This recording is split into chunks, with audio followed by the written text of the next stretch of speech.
탄수화물은요, 극단적으로 끊으시면 안 돼요. 탄수화물이 살이 찌게 하는 원인이죠. 그런데 이런 탄수화물을 아주 악마화하고, 그래서 탄수화물을 극단적으로 끊게 만들면은요, 우리 몸에서는 여러 가지 문제가 많이 일어나요. 그래서 살도 안 빠집니다. 그래서 탄수화물은요, 양질의 탄수화물을 드셔야 돼요. 우리가 탄수화물을 먹지 말자는 거는 정제된 탄수화물을 먹지 말자는 거죠.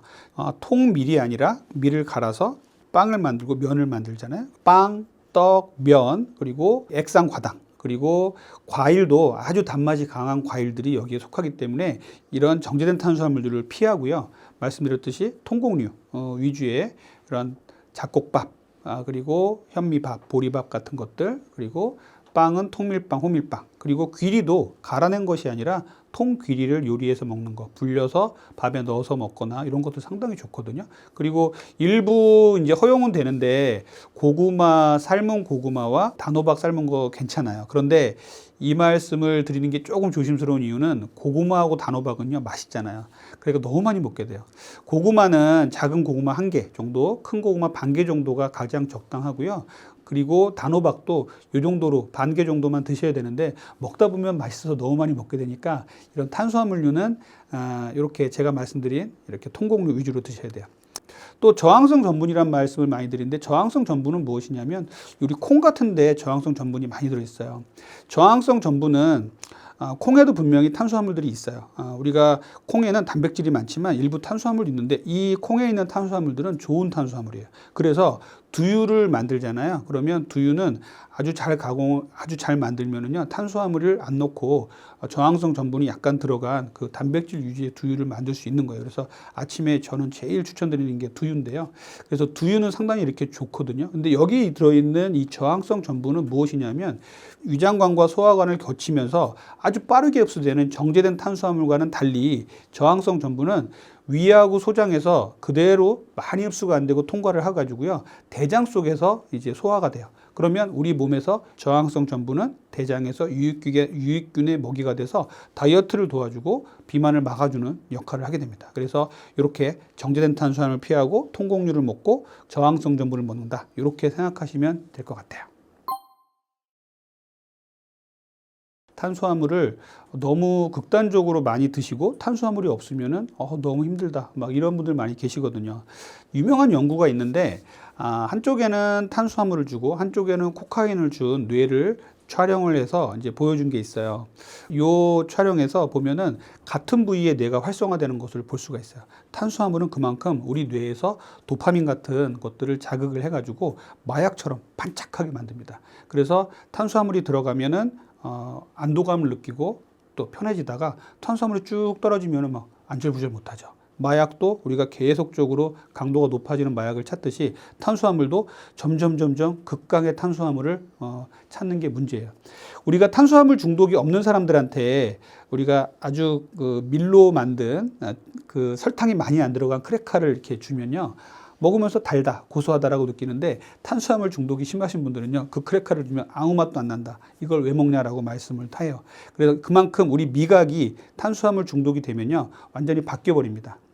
탄수화물 중독에 대한 우리 설문지가 있어요. 그거에 대해서 제가 좀 말씀을 드릴게요. 아침에 밥보다 주로 빵을 먹는다. 오후 3, 4시쯤 되면 집중력이 떨어지고 배가 고프다. 밥을 먹을 때 귀찮을 때가 있다. 주위에 항상 초콜릿이나 과자 같은 간식이 있다. 방금 밥을 먹었는데도 허기가 가시질 않는다. 잠들기 전에 야식을 먹지 않으면 잠이 오지 않는다. 식이요법을 3일 이상 해본 적이 없다. 단 음식은 상상만 해도 먹고 싶어진다. 배가 부르고 속이 더부룩해도 자꾸만 먹게 된다. 마지막으로 방금 음식을 먹었는데도 만족스럽지가 않다. 이것이거든요.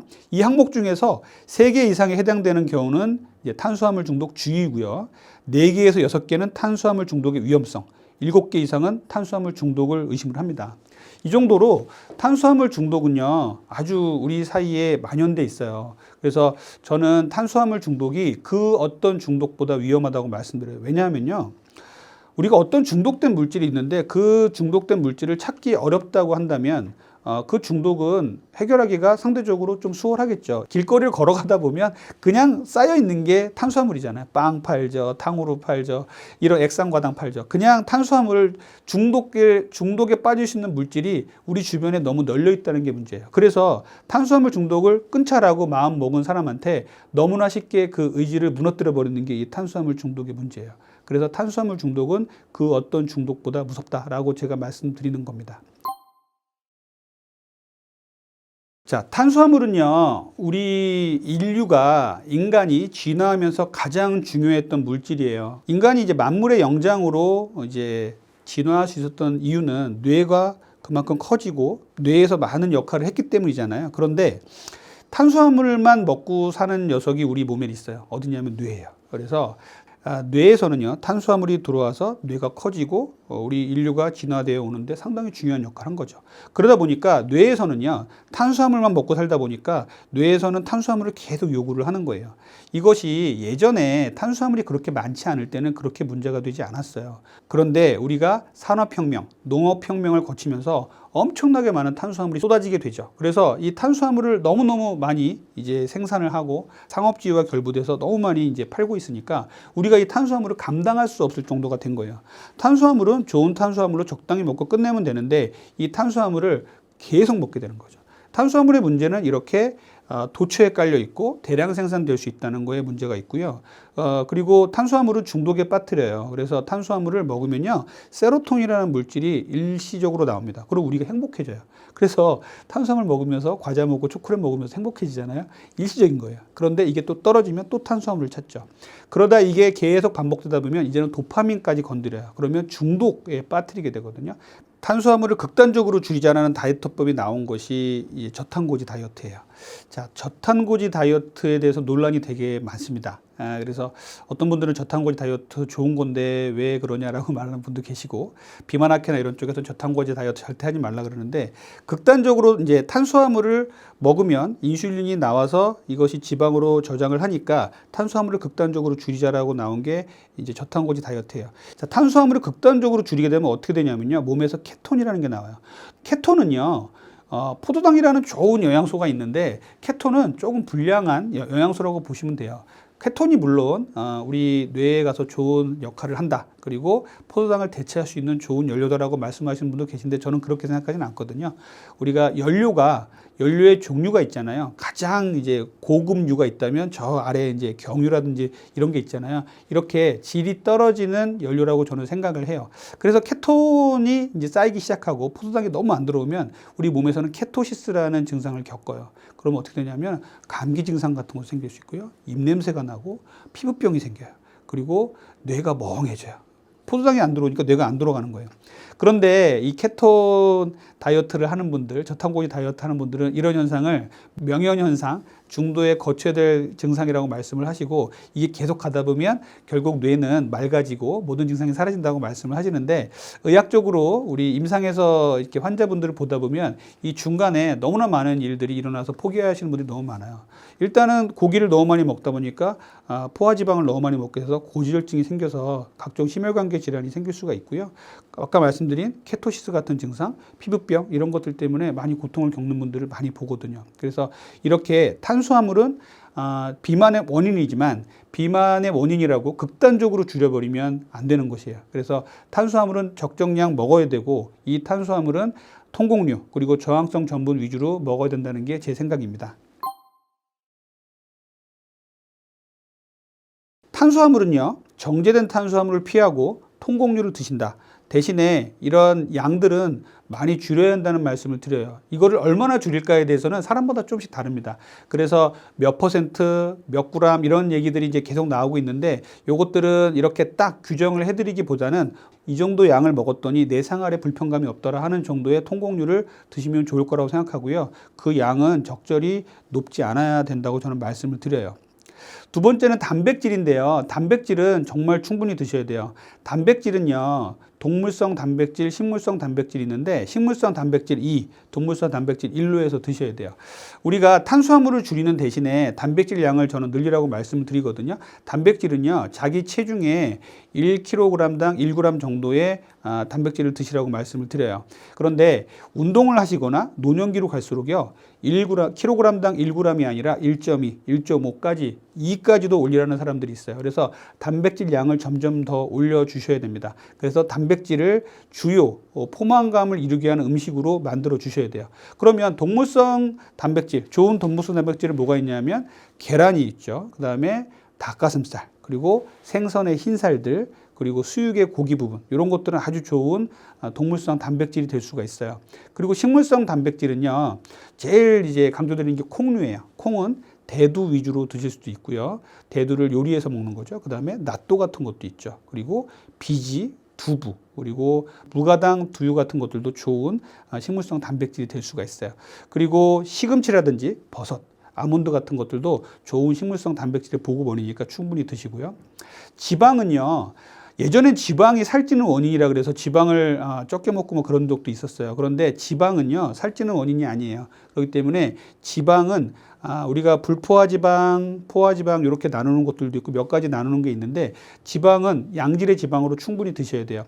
예를 들자면 무가당 땅콩 버터 같은 것들은 상당히 좋은 지방이거든요.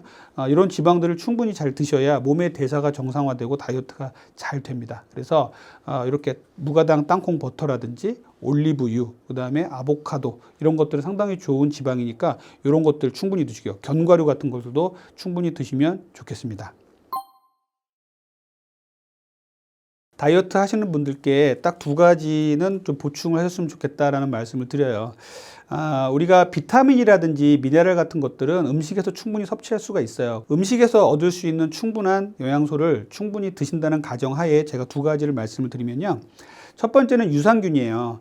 장내에 유익균이 많아야 살이 잘 빠지고요, 건강해집니다.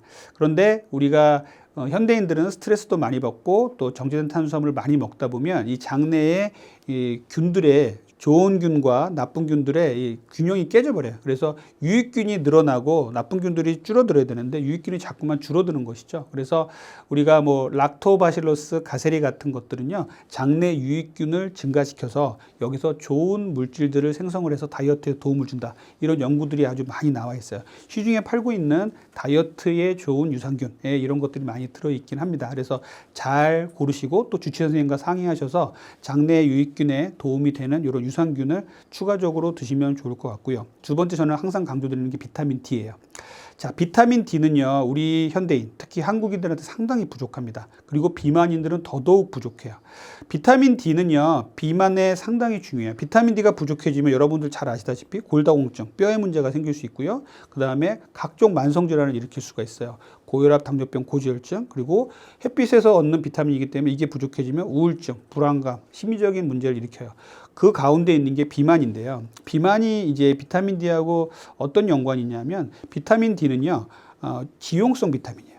그래서 수용성 비타민은 아무리 많이 먹어도 이제 소변으로 배출이 돼버리고 이렇게 되는데, 지용성 비타민은 얻기가 그리 쉬운 건 아니에요. 그래서 추가적으로 챙겨주시면 좋고요. 그리고 지용성 비타민은 기름에 녹는 비타민이기 때문에 지방세포의 속에 녹아들어요. 그래서 지방세포 속에 비타민이 들어있는데 밖으로 못 나오는 거예요. 그러니까 혈중 비타민 D 레벨이 떨어지고 비타민 D가 몸에서 활용되는 게 떨어집니다. 그래서 비만 환자들은요, 우리가 혈액 검사를 해보면 정상인보다 비타민 D 레벨이 더 떨어져 있어요. 아주 극히 부족한 사람들이 너무 많아요.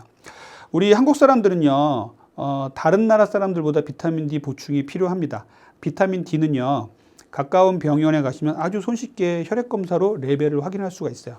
보통은 30 이상이 돼야 정상인데, 우리 다이어트를 위해서 찾아오신 비만하신 분들 피 검사를 해보면요, 10 이하로 나오신 분들이 수두룩합니다. 그래서 비타민 D는요, 먹는 음식도, 먹는 영양제도 있고 주사로 보충할 수도 있고 한 게 있으니까 가까운 병의원에 가셔서 레벨을 한번 검사를 해보시고, 레벨이 떨어져 있다면 주치의 선생님과 상의하셔서 비타민 D 보충을 하실 것을 권장을 드리는데, 한 가지 주의하셔야 될 건요, 비타민 D가 좋다고 그냥 무조건 약으로도 먹고 주사도 맞고 햇빛도 많이 쬐고 막 이렇게 지내시는 분들이 계신데, 비타민 D 레벨을 검사를 해야 되는 게 중요한 게, 비타민 D는요 30 이상은 돼야 되고요, 50에서 100 정도는 가장 이상적인 레벨이라고 하는데 100을 넘어가 버리면요 독성을 나타내기 시작해요.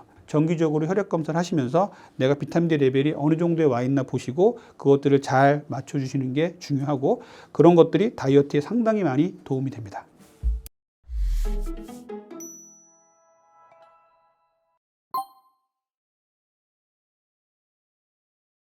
우리 이 단백질이 중요하기도 하지만은 그 오해되어 있는 부분들도 많이 있어요.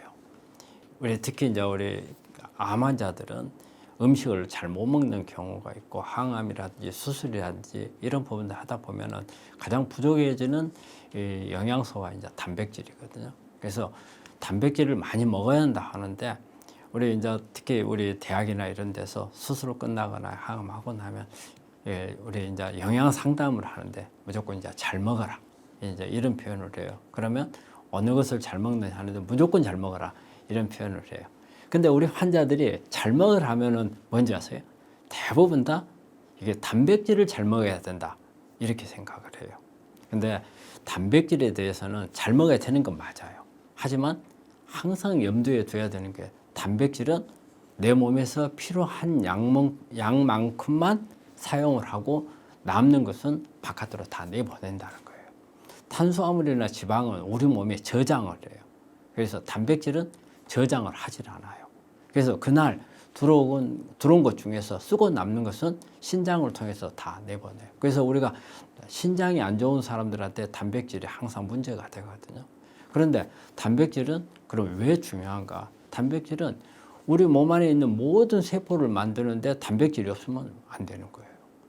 뭐 어떤 면역세포라든지 근육이라든지, 그다음에 뭐 우리 몸에 떠다니는 뭐 겨울구, 예? 이런 부분들도 다, 그리고 또 효소 같은 것도 다 단백질이에요. 그래서 아주 중요해. 부족해지면 문제가 되지만 이게 너무 과해도 좋지 않다는 거예요. 그래서 단백질은 이렇게 너무 잘 먹는다는 개념을 많이 먹는다고 생각하시면 안 돼요.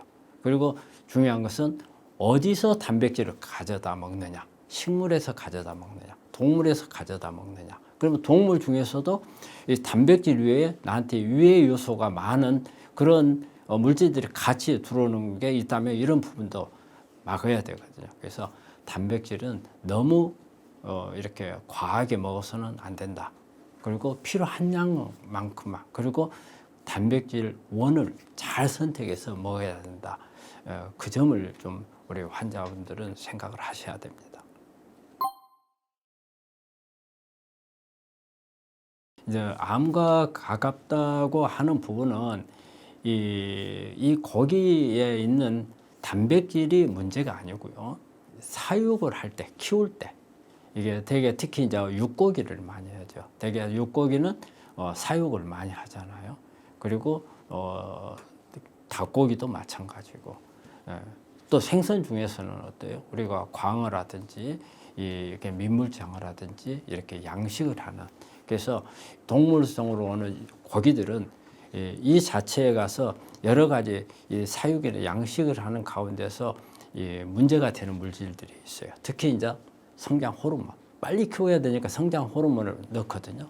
그리고 이렇게 좁은 공간에서 뭉쳐가지고 이게 키우기 때문에 감염이 잘 될 수 있어요. 그래서 감염을 막기 위해서 항생제 같은 것을 쓰고요. 그 다음에 사료가 대부분 우리가 자연에 있는 이런 풀이라든지 이런 부분이 아닌, 이게 어때요?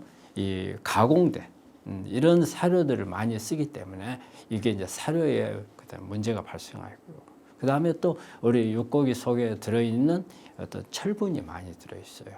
이 피가 남아있기 때문에 이런 부분들은 암을 키우는 역할을 하거든요. 그리고 또 육고기는 포화지방산이 많아요. 우리가 우리 몸에 좋은 것은 불포화지방산. 그래서 특히 이제 오메가3 같은 게 중요한데, 육고기 속에는 오메가3나 오메가6보다는 포화지방산이 많죠. 이 포화지방산은 사실 에너지원으로 해서는 사용하는 것 외에는 우리 몸에는 크게 도움이 되는 게 없어요. 이게 많이 쌓이게 되면 그냥 중성지방이 높아지고 고지혈증이 높아져서 오히려 암에 안 좋은 영향만 줄 수가 있거든요. 그런 의미에서 우리가 육고기는 별로 안 좋다, 이렇게 생각을 하고 있거든요. 그래서 가능하면은 이런 그 육고기에서 얻는 것보다는 저는 채식을 통해서 채식에서 이 모든 영양소를 다 얻을 수 있어요. 단지 그 중에서 그렇다고 해서 우리가 비건을 꼭 우리 추천하는 건 아니에요. 우리가 식물성에서 우리는 사람은 동물이잖아요. 근데 식물성을 먹다 보면은 동물성에 필요한 부분들이 있어요. 이런 부분들은 따로 보충을 돼야 돼요. 그래서 모든 것은 무조건 안 된다. 이것보다는 이런 부분들을 보충하기 위해서는 약간의 생선 같은 경우, 특히 30cm 이하의 생선, 생선이나 그 외에 뭐 조개라든지 이런 부분들에서 그리고 달걀이라든지 이런 데서 약간의 동물성 단백을 같이 보충해주는 그런 부분들이 우리 영양을 하는 데 있어서는 아주 중요하죠. 그래서 육고기는 그렇게 권하지 않고 암에는 저는 오히려 안 좋은 영향을 주는 게 더 많다고 생각합니다.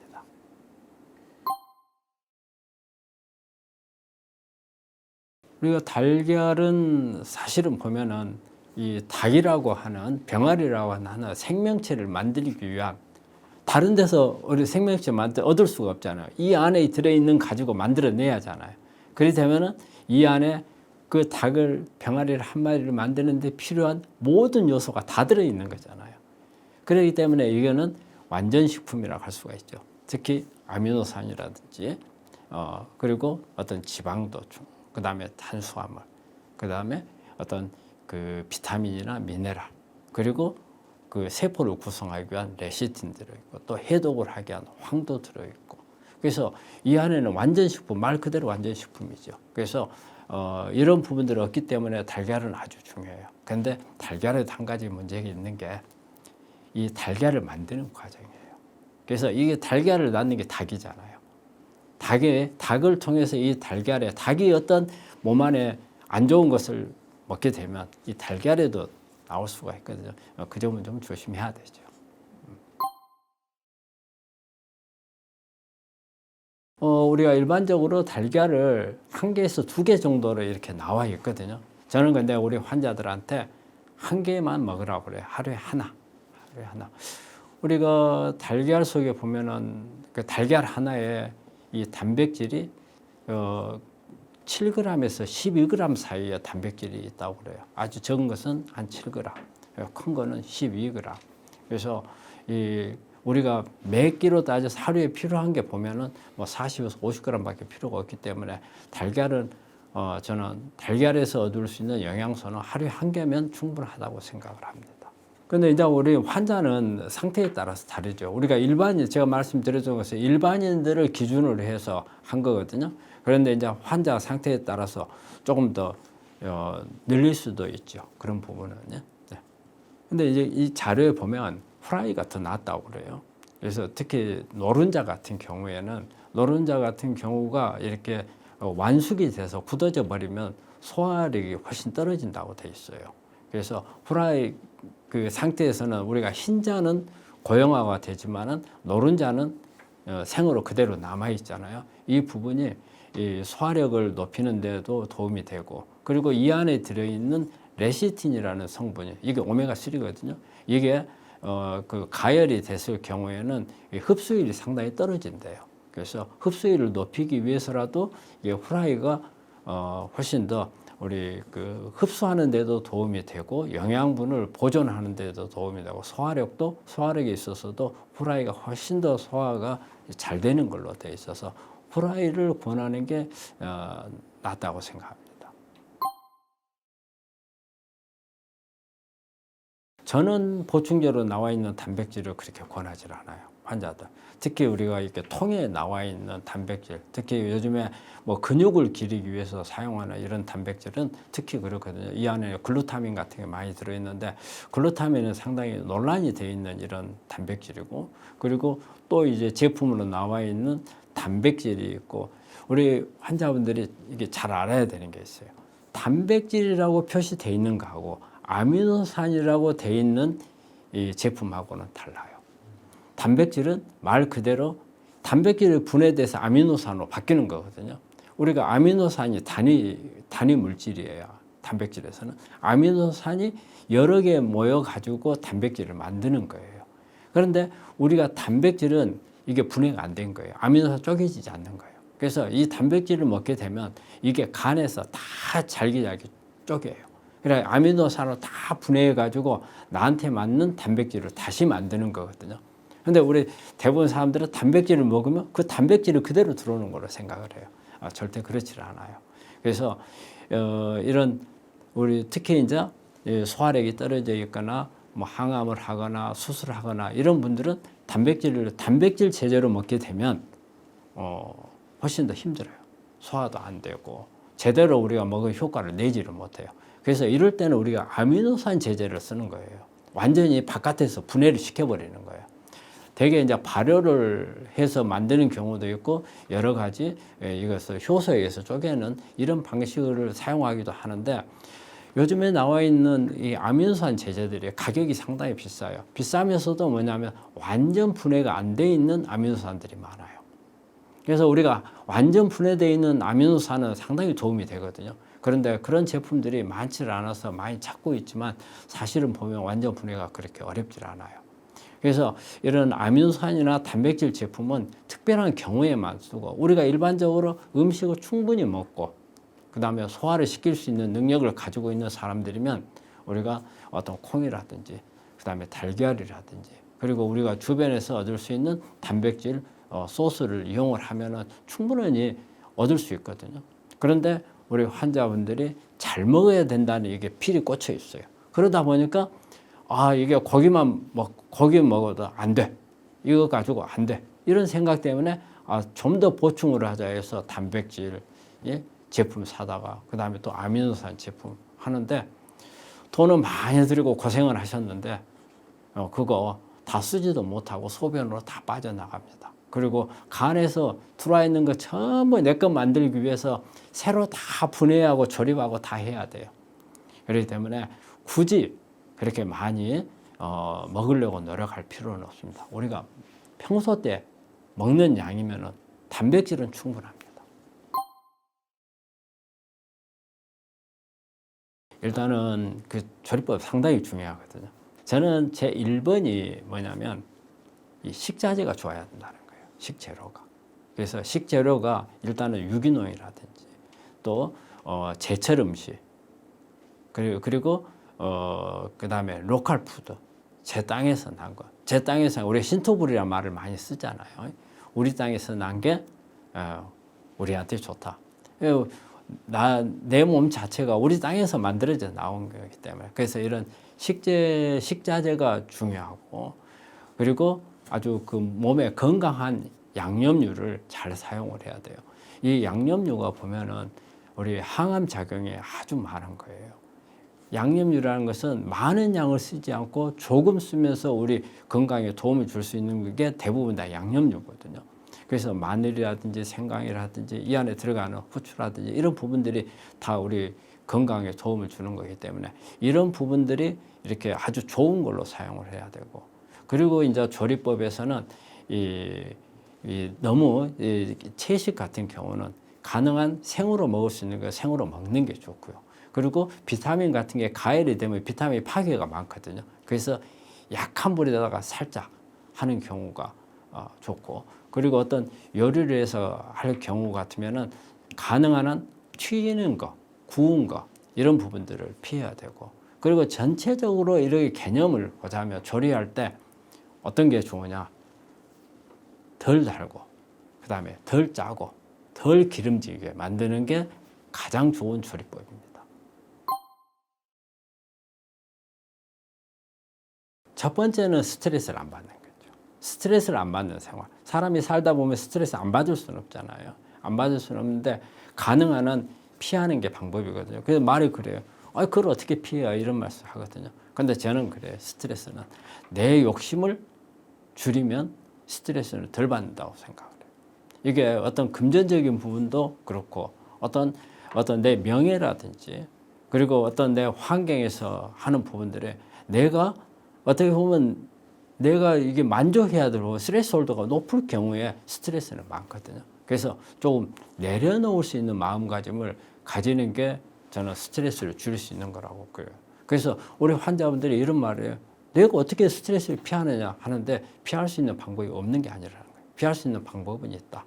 그리고 정말 또 내 스스로 피해지지 않는다 할 경우에는 여러 가지 도움을 줄 수 있는 방법들이 많아요. 심신요법 같은 거 이런 것도 있고, 그리고 많은 친지나 이 친구들하고 대화를 하는 과정에서 이런 부분들을 풀 수 있는 방법들이 있거든요. 그래서 지금 암을 예방하고 싶다고 생각하는 분들이라면 제 지금 말한 부분을 상당히 우리 환자분들이 머릿속에 좀 새겨둬야 될 부분이다. 스트레스는 정말 암을 만드는 지름길입니다. 그리고 또 하나는 이제 두 번째로는 운동이에요. 운동. 되게 우리 특히 요즘에 젊은 친구들 같은 경우에 막 직장 생활하고 바쁘다 보니까 뭐 아침에 막 새벽에 나갔다가 저녁 늦게 오고 하니까 운동할 시간이 없잖아요.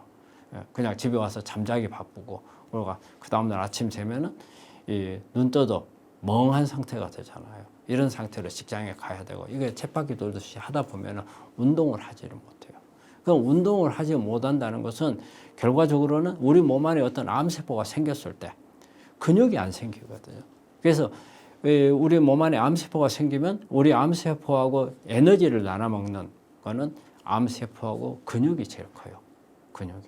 그래서 근육이 많이 빼들어가면 암세포가 적게 가져가고, 그 내가 근육이 어때요? 적으면 암세포가 많이 가져가는 그런 시스템이에요. 그래서 운동량을 많이 늘려야 되고, 또 운동량을 많이 늘리게 되면은 근육도 늘어나지만 우리 몸의 정신적인, 심리적인 건강함이 같이 따라와요. 그래서 스트레스 줄일 수도 있는 부분이고, 그래서 운동하고, 그리고 또 하나는 장 건강이에요. 장이 우리 면역의 80%를 담당한다고 되어 있어요. 그리고 우리 몸 안에 들어오는, 외부에서 들어오는 모든 물질은 장을 통해서 들어와요. 특히 음식 같은 데는 우리가 음식은 암을 억제해 주는 물질도 있겠지만 암을 유발시키는 그런 물질도 있거든요. 그럼 이런 부분들을 우리 장에서 좋은 균들이 있으면 좋은 방향으로 만들어줘요. 그래서 암을 억제하는 이런 항암 물질도 많이 만들어주고, 그런데 장이 나쁘게 되면 나쁜 균들이 성장을 해요. 그럼 오히려 반대가 돼요. 이제 발암 물질을 막 많이 만들어내요.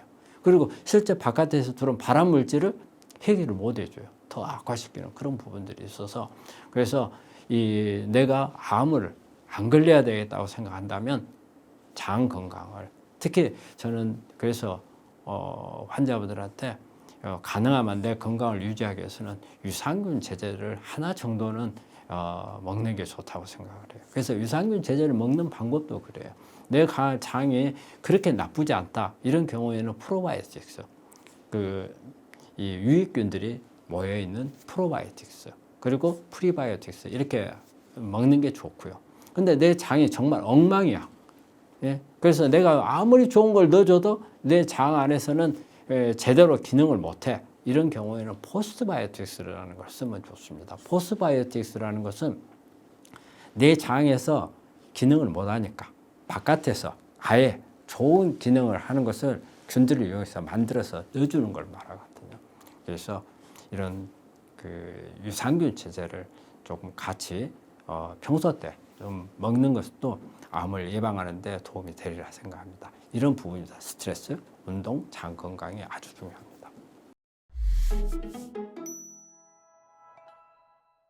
우리 사람의 필수 영양소, 3대 영양소 그러면 탄수화물, 지방, 단백질인데 네네. 요즘에는 많은 분들이 카페인, 니코틴, 알코올이다.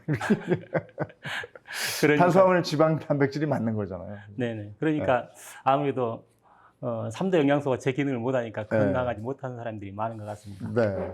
그러면 이 3대 영양소가 중요한 이유를 말씀해 주시겠다는 건가요? 네네. 3대 영양소는 우리 몸의 주요 구성 성분입니다. 네. 일단 몸이 갖춰져야지 활동을 하든 살아갈 수 있지 않겠습니까? 그래서 만약에 3대 영양소가 부족하다면 몸 자체가 구성이 될 수가 없습니다. 네. 그리고 몸이 구성되어 있더라도 생리적으로 활동을 하기 위해서는 에너지가 필요하지 않습니까? 그래서 3대 영양소는 몸을 구성하고 에너지의 주요 원료가 되기 때문에 정말 중요합니다. 그러면 3대 영양소 중에서도 순번을 매길 수 있겠습니까? 탄수화물, 지방, 단백질 이렇게 외우고 있는데 네네. 요즘에 뭐 이렇게 신약 개발하고 할 때 보면은 단백질의 뭐 구조를 뭐 알아냈다 뭐 이러는 걸로 봐서 단백질이 제일 중요한 거 아닌가 싶기도 한데 순번을 매길 수 있습니까? 매길 수가 있습니다. 어떻습니까? 이 순번은 사실은 기준에 따라 좀 달라질 수 네. 있습니다. 우리 몸에서 가장 중요한 신체 기관은 저는 뇌라고 생각합니다. 지방이 뇌에서 가장 중요합니다. 왜 지방. 네네. 아, 뇌는 또 지방이 중요해요? 네. 왜 그러냐? 뇌의 주요 구성 성분이 지방이기 때문입니다. 아. 그래서 뇌를 많이 쓰면 쓸수록 그 구성 성분도 소모가 증가하겠죠. 네. 그래서 지방은 뇌 조직으로 마음대로 들어갈 수 있는 유일한 영양소입니다. 왜 그러냐면 뇌에는 다른 유해하고 몸에 불필요한 영양소 함부로 들어오면 안 됩니다. 왜 그러냐면 그걸 배출할 수 있는 능력이 떨어지기 때문입니다. 그래서 몸에 꼭 필요한, 뇌에 꼭 필요한 영양소만 들어와야 되는데 다른 영양소 함부로 들어오지 못하도록 어떻게 보면 방어벽이 있습니다. 그래서 지방은 마음대로 통과하지만 3대 영양소 중에 단백질과 탄수화물은 마음대로 통과하지 못하도록 그렇게 세팅이 되어 있습니다. 그래서 지방이 네. 첫 번째, 뇌를 생각하면 지방이다. 만약에 뇌를 많이 쓰는 사람이 지방을 적정하게 섭취를 못하면 뇌는 스스로 지방을 공급받도록 노력을 합니다. 가장 대표적인 게 탄수화물을 더 먹게 합니다. 탄수화물이 지방화되는 거예요? 네네. 그래서 그 탄수화물을 가지고 간에서 지방을 합성하는 거죠. 우리 대표적으로 어떤 신념에 의해서 지방을 안 먹는 분들이 있지 않습니까? 네. 채식주의자들 말고. 예. 스님들. 네. 스님들이 보면은 생각보다 몸이 이렇게 통통하시고 얼굴이 동글동글하시고 네. 얼굴에 그렇게 기름기가 기름도 있죠. 많으시잖아요. 네. 그 이유가 그분들이 지방을 많이 먹어서 그런 게 아니고 지방을 공급하지 않으니까 몸이 스스로 지방을 확보하는 겁니다. 그래서 스님들은 탄수화물 중독증이 많다고 그런 이야기가 있습니다. 하긴 나물하고 밥하고 네네. 떡하고 이런 거 드시더라고요. 네네. 네. 그래서 오히려 지방을 적게 섭취하면 간에서 지방을 만들다 보면 간에 지방이 축적이 되겠죠. 네. 그래서 지방을 적게 먹은데도 지방간이 생길 수 있습니다. 네. 그리고 미래에 지방이 부족할 걸 대비해서 자꾸 몸에 축적을 합니다. 그 과정에 고지혈증도 될 수도 있고 살이 찌는구나. 살도 찔 수 있고 그렇게 되는 거죠. 네. 그러면 그렇게 해서 지방, 네. 탄수화물은 말씀해 주셨는데 두 번째 그다음에 이제 뇌 입장에서는 두 번째로 중요한 게 단백질. 단백질, 그다음에 단백질. 그다음에 탄수화물. 네. 이렇게 됩니다. 네. 오늘 대부분 사람들은 뇌 생각하면 탄수화물을 가장 중요하게 생각하거든요. 근데 기본적으로 지방과 단백질이 잘 공급되어졌을 때 탄수화물이 그다음에 중요한 겁니다. 그러니까 뇌를 생각할 때도 첫 번째가 지방이고 네네. 두 번째가 단백질이고 네. 세 번째가 탄수화물. 네네. 근데 우리 몸의 구조로 봐서는 단백질이 또 제일 중요한 거 아니에요? 그 이유는 이제 화학적인 구성을 따지면 제일 중요합니다. 우리 몸에 단백질이 사실 제일 많지 않습니까? 네. 그런데 단백질을 구성하는 화학적인 원소가 탄소, 수소, 산소, 여기에 질소가 포함됩니다. 탄수화물하고 지방은 탄소, 수소, 산소 이 세 가지로 만들거든요. 그래서 질소가 없다면 단백질을 만들 수가 없습니다.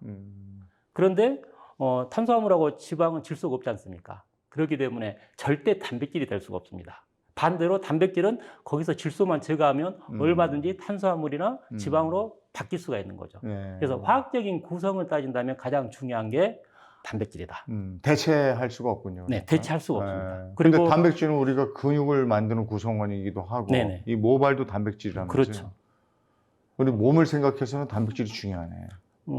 신체의 이제 전체적인 육체적인 네. 부분 단백질이 굉장히 중요하고 네. 화학적인 구성도 그런 측면에서 제일 중요한 거죠. 네. 그리고 입맛을 위해서는 탄수화물이 중요해요. 뭐 그럴 수도 있는데 입맛 탄수화물이 대부분의 단맛 이런 게 다 탄수화물 아닙니까? 사실은 그렇게 생각하시는데 네. 맛에 제일 중요한 건 전번에 이야기했던 소금이죠. 네. 간이 맞으면 모든 음식이 맛있거든요. 네. 그래서 그 간이 제대로 안 되면 단 음식이 당기게 됩니다. 이제 그런 것은 좀 이제 맛에 이제 중요하겠지만 소금만 잘 이해한다면 탄수화물이 생각보다 맛에 그렇게 큰 영향을 주는 건 아닙니다.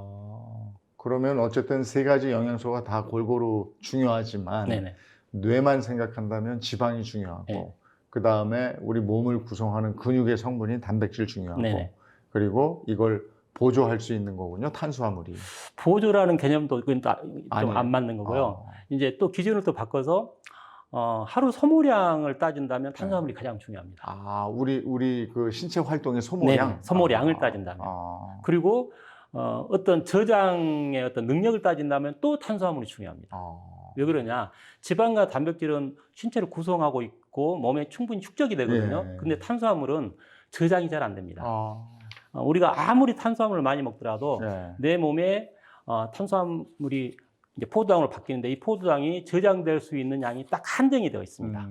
만약에 100이라는 포도당이 내 몸에 저장이 될 수 있는데 200, 300을 먹는다고 그게 내 몸에 포도당으로 존재하는 게 아닙니다. 네. 그 나머지는 다 지방으로 바뀝니다. 그래서 탄수화물을 많이 먹으면 그래서 살이 찐다는 말을 하죠. 그래서 탄수화물은 내가 몸에 저장할 수 있는 양만큼만 먹어야 됩니다. 그리고 밥도 그냥 너무 많이 먹고 이러면 그렇죠. 살찌듯이. 우리가 소식해라는 의미가 그런 개념입니다. 어떤 절대량이 있는 건 아니고 내가 밥을 먹을 때 좀 배가 부르기 직전에 수저를 넣는. 사람마다 이제 활동량이 많고 소화력이 좋다면 좀 더 네. 먹어도 될 거고, 네. 그게 이제 반대인 사람은 좀 적게 먹어야 될 거고. 근데 어쨌든 포만감이 들기 직전에 수저를 넣는 게 사실 제일 좋은 거죠. 이게 젊었을 때, 어렸을 때, 신체 활동이 활발할 때는 좀 더 드시고, 네네. 나이가 들면 좀 덜 드시는 게 네. 맞다. 그런데 덜 먹는다고 해서 하루 전체 공급량을 줄이면 그것도 안 됩니다. 왜 그러냐면 탄수화물은 저장된 다음에 금방 고갈이 되는데 특히 정신적인 활동이 많으면 제가 볼 때 2-3시간 안에 탄수화물이 다 고갈될 수도 있습니다. 집중하고 막 집중하고 이러는 그러면. 거. 그래서 우리가 시험 기간이라든지 그럴 때 보면 달달한 게 예. 당기지 않습니까? 고3 때 제일 그렇죠. 뭐 많이 먹고 살찌잖아요. 그래서 만약에 탄수화물을 그때 배가 고픔에도 불구하고 제때 공급을 하지 네. 않으면 몸은 어떻게 하느냐? 몸에 있는 근육을 분해해서 당을 만들어냅니다. 그래서 이걸 오랫동안 자꾸만 탄수화물을 제때 공급하지 않으면 자기 몸을 먹는 그런 생리 반응으로 몸이 바뀝니다. 그래서 배가 안 고픈 겁니다. 예. 근데 젊어서는 큰 문제가 없지만 나이가 먹을수록 이제 근육 손실이 심해지겠죠. 예. 근육 보존에 있어서 제일 중요한 게 사실은 탄수화물을 제때 먹는 겁니다. 단백질을 충분히 먹는 것보다 더 중요합니다. 그렇군요. 네. 내가 아무리 단백질을 잘 먹어도 근육이 별로 없는 사람이 맞아요. 많습니다.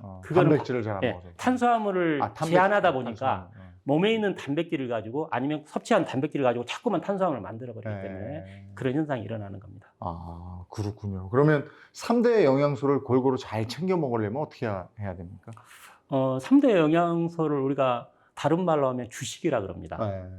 우린 주식하면 대부분 탄수화물만 생각하지 않습니까? 쌀, 밥. 네, 밥. 고기도 주식이 됩니다. 그래서 우리가 이 주식이 되는 탄수화물과 지방이 풍부한 고기, 이 두 가지를 식단에 꼭 구성을 해야 됩니다. 그리고 이게 한 번에 많이 먹으면 문제가 되기 때문에 이걸 최소한 하루 3번으로. 그러니까 최소한이 3번이니까 3번 이상으로 먹는 게 좋습니다. 3끼만 먹으면 되는 거 아니에요? 삼시세끼? 3끼를 먹는 게 이제 가장 일반적이죠. 그게 이제 탄수화물의 아까 저장과 소모가 한 12시간 가까이 가기 때문에 그런 현상이 일어나거든요. 그런데 정신활동이 많은 사람들은 조금 전에 말씀드렸듯이 2-3시간에도 탄수화물이 고갈될 수 있다는 거죠. 그러면 그 고갈될 시점에 빨리 탄수화물을 공급하는 거죠. 그러면 세참을 먹어야 될 수도 있지 않습니까?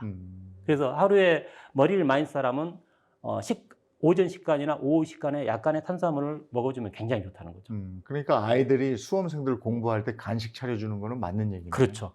그다음에 밭에서 논에서 일하는 분들 네. 새참 드리는 거 맞는 거고, 그다음에 정신 노동을 하는 사람들 중간에 달달한 거 하나씩 먹는 것도 나쁘지 않네요. 그렇죠. 굉장히 좋은 거죠. 그런데 이제 지나치게 우리에게 오는 정보 중에 지나친 것 중에 하나가 흰색에 대한 공포증이 있습니다. 흰 쌀밥, 네, 뭐 또 빵, 흰 밀가루로 만든 빵, 뭐 네네. 이런 것들, 설탕. 네. 예. 근데 저는 흰색이 정말 좋은 약이라고 생각합니다. 그러면 흰 쌀, 흰 밀가루. 이제 그게 이제 탄수화물이죠. 그다음에 설탕도 탄수화물이라고 네. 생각하시면 돼요. 거기에 이제 소금까지 이렇게 들어가면 정말 좋은 약이 됩니다. 단 약이 좋다고 약을 많이 먹으면 어떻게 되죠? 약이 좋다고 약 많이 먹으면 더 약에 또 좋죠. 부작용이 약, 일어나죠. 예, 예. 그래서 적정한 약만 먹으면 되는 겁니다. 그래서 우리가 세 끼 먹을 때 제일 먼저 선택해야 할 것은 흰 쌀이다. 사람들이 자꾸만 현미나 잡곡이 건강에 좋다고 하는데 그거는 저는 옳지 않다고 생각합니다. 아니 그리고 그것도 있어요. 진짜 생각해 보니까 우리가 아플 때 흰 쌀을 죽으로 내려서 그것만 드셔도 낫잖아요. 그렇죠. 그게 약이네. 그래도. 예. 왜 아플 때는 흰 쌀로 죽을 쓸까요? 소화도 잘 되고 그러니까. 그게 가장 중요한 겁니다. 예. 그래서 우리가 곡물에 속껍질에 다른 탄수화물 외에 다른 영양분도 있지만 그걸 제거하면서까지 흰쌀을 먹는 유일한 이유가 바로 소화력. 소화력 때문입니다. 어. 우리가 아무리 영양분을 많이 먹더라도 우리 몸으로 흡수가 되지 않으면 네. 그게 무의미하지 않습니까? 예. 그래서 소화를 시키기 위해서 우리는 곡물을 이렇게 흰색으로 가공을 하는 겁니다. 소화가 잘 안 되는 사람이 그야말로 영양소 풍부한 뭘 먹어봐야 소용이 없죠. 소용이 없다는 거네요. 네네. 내 소화력을 알고 뭘 먹어야 되는 그렇죠. 그래서 제가 잡곡이나 뭐 현미 꼭 먹어야 된다는 사람이 있으면 그럽니다. 당신이 소화력이 너무 좋다. 아니면 당신은 탄수화물 소비를 별로 안 하는 사람이다. 그리고 몸이 뚱뚱하다. 그런 경우는 큰 문제 없다. 그렇지만 내가 몸이 좀 마르고 소화력도 약하고 특히 정신활동을 많이 한다. 그러면 가능하면 현미나 잡곡은 먹지 말고 흰쌀을 먹어라.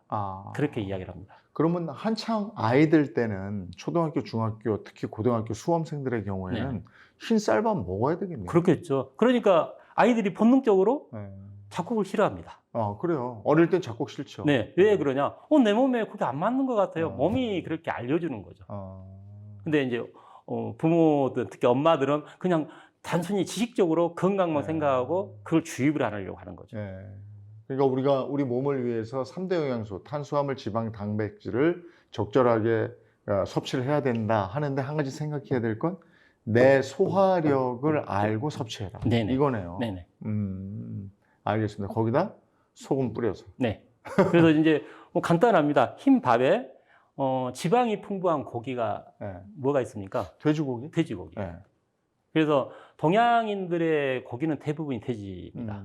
이제 서양은 그 소고기, 스테이크 소고기가 같은 거 많이 많죠. 먹죠. 네. 근데 소고기는 건강에는 그렇게 안 좋습니다. 살코기는 또 퍽퍽하니까. 네. 왜 안 좋냐? 소고기 지방이 녹는 점이 높습니다. 맞아. 그래서 그거 설거지 해보면 알아요. 예. 안 녹아요. 자, 그게 우리 몸에도 똑같이 영향을 네. 줍니다.